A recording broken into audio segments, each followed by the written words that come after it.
भारतीय सिनेमा में ना कुछ कलाकार आते हैं जो अपनी छाप छोड़ जाते हैं और कुछ ऐसे होते हैं जो पूरी की पूरी पीढ़ी की आवाज बन जाते हैं।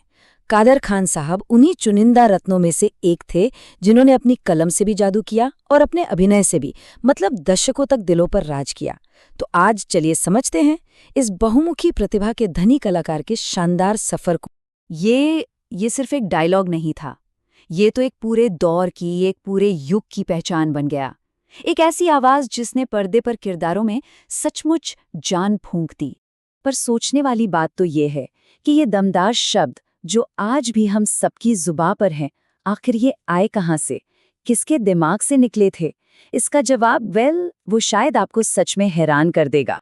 तो चलिए इस कहानी की शुरुआत में चलते हैं, क्योंकि कादर खान साहब की फिल्मी दुनिया में कदम रखने से पहले की जो दुनिया थी ना, वो बिल्कुल ही अलग थी। जी हाँ, यकीन करना शायद थोड़ा मुश्किल हो, लेकिन फिल्मों में आने से पहले कादर खान मुंबई के एक कॉलेज में सिविल इंजीनियरिंग के प्रोफेसर थे। सोचिए जरा, एक तरफ इंजीनियरिंग की मुश्किल दुनिया और दूसरी तरफ सिनेमा का ग्लैमर। क्या अविश्वसनीय सफर रहा है। उनकी जिंदगी में सबसे बड़ा मोड़ तब आया जब वो एक कॉलेज के नाटक में एक्टिंग कर रहे थे, और ऑडियंस में कौन बैठा था? लेजेंडरी एक्टर दिलीप कुमार साहब।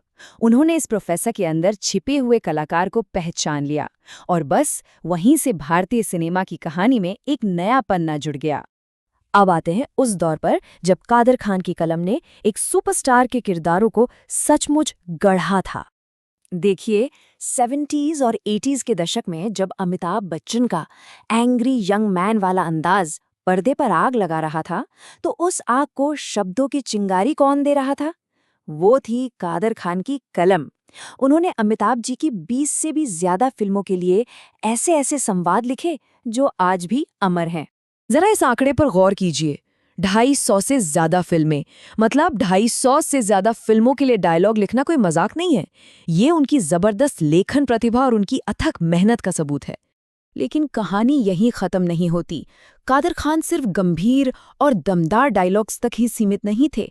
अरे, उनका एक और रूप था जिसने सबको हंसा हंसा कर लोटपोट कर दिया। फिर आया 90 का दशक, और कादर खान ने गोविंदा के साथ मिलकर कॉमेडी की परिभाषाएं बदल दी। सच कहूं तो उनकी जोड़ी उस दौर में सफलता की गारंटी बन गई थी। कुली नंबर 1, साजन चले ससुराल, दूल्हे राजा, अरे इन फिल्मों के तो नाम ही काफी हैं चेहरे पर मुस्कान लाने के लिए। सोचिए, कादर खान के लिखे वो धारदार संवाद और उस पर गोविंदा की बेजोड़ कॉमिक टाइमिंग। थिएटर में लोग हंस हंस कर पागल हो जाते थे, और मजे की बात यह है कि वो जादू आज भी कायम। तो कुल मिलाकर उनका योगदान कितना बड़ा था? चलिए उनकी विरासत को ना कुछ आंकड़ों में समझने की कोशिश करते हैं। अगर उन्होंने 250 से ज्यादा फिल्मों के डायलॉग लिखे, तो 300 से ज्यादा फिल्मों में उन्होंने एक्टिंग भी की। ये दिखाता है कि वो कैमरे के पीछे भी और कैमरे के सामने भी, दोनों ही जगह एक असली पावर हाउस थे। 31 दिसंबर 2018 वो दिन था जब उन्होंने इस दुनिया को अलविदा कह दिया। उनके बेमिसाल योगदान के लिए भारत सरकार ने उन्हें 2019 में मरणोपरांत पद्मश्री से सम्मानित किया, जो उनके कद का एक सच्चा सम्मान था।